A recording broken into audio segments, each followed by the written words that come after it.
We have a separate video on how to get citizenship in Malta in about a year, but that option is going to take you over 1 million US dollars to actually get into that program. I'm going to talk to you today about just getting residency in Malta that can eventually lead to citizenship, but this option is much cheaper. But instead of taking 1 year to get the citizenship with this option, it's going to take you about 18 years before you can even apply for the Maltese passport. Citizens of EU countries may apply for a Maltese passport after a 6-year period of residency within the country. Non-EU citizens must reside in Malta for 18 years before applying for citizenship. The Maltese citizenship application may be submitted once these requirements have been met. The first type of permit, which can be obtained in the temporary residence permit, which can then be converted into a permanent residence permit.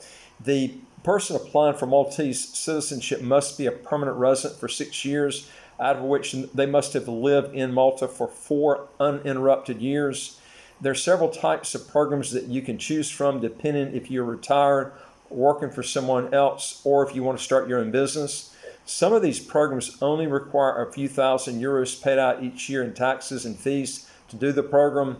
If you want to contact our office at www.citizenshipquickly.com, we can give you more details depending on what option you want to go on. Malta probably has the lowest taxes of any country in the EU currently.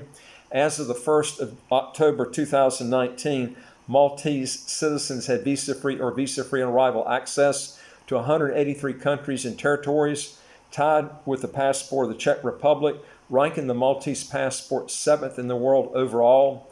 Some of the countries this passport has visa-free travel to are countries like the USA, Canada, Australia, UK, and all the Schengen countries. Malta is part of the EU, and Maltese citizens who are resident of Malta are subject to a personal income tax on their worldwide income. Progressive rates start at 0%, and they go all the way up to 35%. As a foreigner, you can qualify for one of these special resident schemes. As a consequence, the remittance basis of taxation will apply, which is similar to Thailand's system, and the tax system will actually be quite a bit lower. Malta does allow dual citizenship. You just need to know either Maltese or English, which makes the passport so nice. The healthcare and education system are very good in Malta. The GDP per capita in Malta is about 30,000 US dollars a year. Okay, I'm going to give you my evaluation of this program, and it is as follows. The Maltese passport is a fantastic passport, and it is actually one of the best passports in the world. It allows dual citizenship, and it is an English-speaking country with a tax system that taxes worldwide income. But this tax system can be planned to where you can only be taxed on a territorial basis. I won't get into that, but it can be done. And this is one reason it actually is probably the best program in Europe as far as taxes go. It's part of the EU. Because of these qualities, I would put this passport at the very top. The biggest disadvantage to this passport is it's going to take you at least 18 years or longer to get the citizenship unless you engage in the fast track program. But that program is going to cost you over 1 million euros to actually implement it. I've gone over in other videos before what the most perfect type of passport and citizenship to get. And sometimes it's very hard to actually implement this into people. And they go off in different directions, and they find out, and they remember what I went over with them. And then they end up regretting some of the things that they did because they didn't go by what I told them. But if you remember, a good fast-track citizenship program, and most people are trying to get citizenship and a passport quick, has the following traits. And I would try to stick to these when you're looking for a second passport and citizenship, unless you've got some sort of extraordinary thing that you're looking for, and we would need to talk to you on that. And that is, number one, is get a citizenship program that you know you can get as long as you have no civil or criminal past. A lot of these residency by investment countries do not go by their statutory requirement after the minimum residency requirements have been met, therefore messing up your plans for a passport in a reasonable amount of time.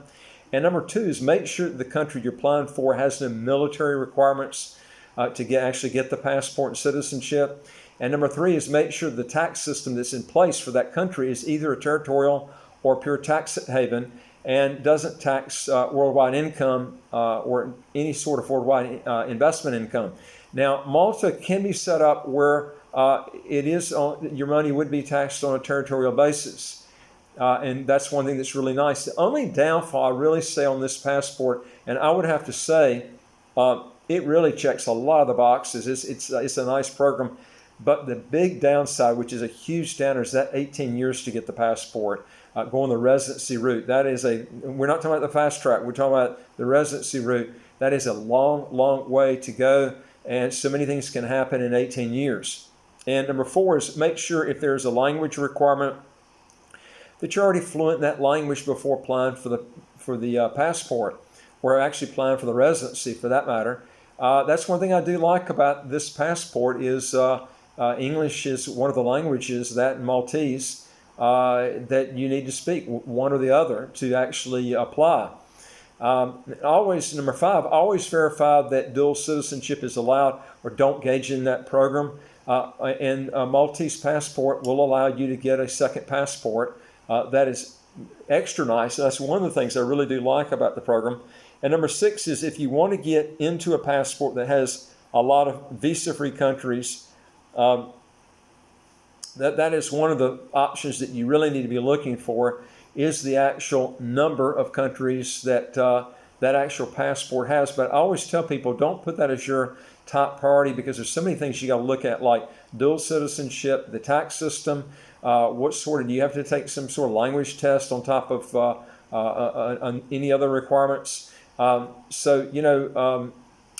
Malta does have an excellent visa-free group of countries that you can go to. That's one thing that really makes this program really nice. And number 7 is remember that a lot of countries reserve their most lucrative business opportunities like insurance, real estate, retail, and other businesses. They reserve this to citizens. So if it takes you a lot of years to get citizenship, you're going to be barred out of those opportunities. So you really have to check into each country, and those things change. You really have to check into them about the time you're ready to do something, because a lot of these business opportunities, people get barred out from working in them until they actually get citizenship. And in this case, we're looking at 18 years.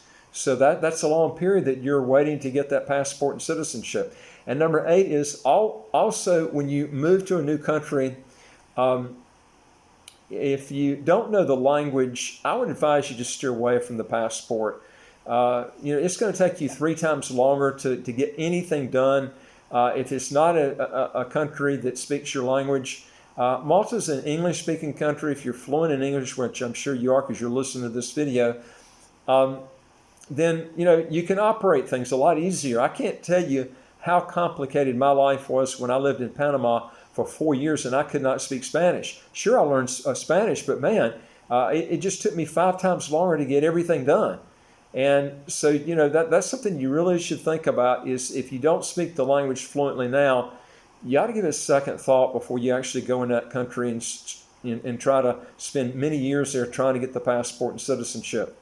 Anyway, if you want to learn more on how to legally get your taxes to zero, how to get a second passport as quick as 3 months, do 3 things. Hit the subscribe button to the right of your screen. You'll get new videos automatically as they come out. And number 2 is I'd like to hear from you. So if you got a question or comment, put it below and I'll get back to you right away.